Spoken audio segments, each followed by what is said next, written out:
Praise the lord. అందరికీ వందనాలు. ఈరోజు దేవుని వాక్యమును జాగ్రత్తగా అర్థం చేసుకొని ఈ క్షణమే మీరు ఆచరణలో పెట్టగలిగితే దేవుని గొప్ప కార్యాన్ని మీలోను మీ కుటుంబంలోనూ చూస్తారు.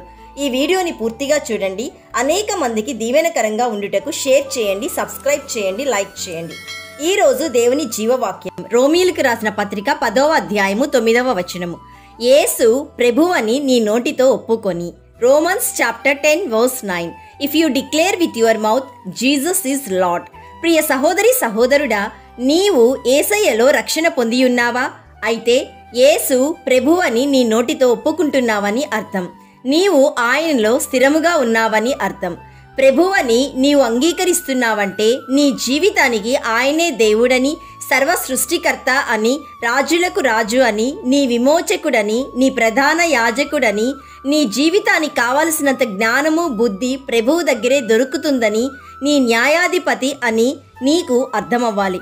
అప్పుడు నీవు దేవుని చిత్తం నెరవేరుస్తావు. యేసు ప్రభువని అర్థం చేసుకున్న నీవు విశ్వసించుట, నోటితో ఒప్పుకొనుట, ఇవి రెండూ జరిగితే రక్షణ వస్తుందన్న శుభవార్త సమస్త మానవాళికి ప్రకటించాలి. ఎందుకంటే ఒక్క ప్రభువే అందరికీ ప్రభువై ఉండి తనకు ప్రార్థన చేయు వారందరి ఎడల కృపచూపుటకు ఐశ్వర్యవంతుడై ఉన్నాడు. ప్రియ సహోదరి సహోదరుడా, ప్రకటించువాడు లేకుండా వారెట్లు విందురు అని దేవుని వాక్యం సెలవిస్తుంది. కాబట్టి యేసు ప్రభువని నీ నోటితో ఒప్పుకోవడమే కాదు, నీవు కూడా క్రీస్తు మహిమను కనపరచు సువార్తను ప్రకటించాలి. అనేక మంది అన్య ప్రజలను రక్షణలోకి నడిపించాలి. ఇది క్రైస్తవుడిగా క్రైస్తవురాలిగా మనందరి బాధ్యత. So my dear friend, scripture says, when you acknowledges Christ before men, the Son of Man also will acknowledge before the angels of God.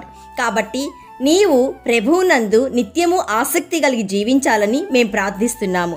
నమ్మిన వారందరూ ప్రార్థనలో ఏకీభవించండి. యేసయ్య, ఈరోజు మాకిచ్చిన జీవవాక్యంను బట్టి నేను స్తుతిస్తున్నాము. తండ్రి, నీవు మాకు ప్రభువుగా ఉండి మమ్మను మీలో స్థిరపరచుమని ప్రార్థిస్తున్నాము. యేసయ్య, ఈరోజు జీవవాక్యం వింటున్న ప్రతి ఒక్కరూ నీలో ఆశీర్వదించబడ్డ కృపచూపుమని ప్రభువును రక్షకుడును నైనా యేసయ్య నామంలో అడుగుచున్నాము తండ్రి. ఆమెన్. God bless you.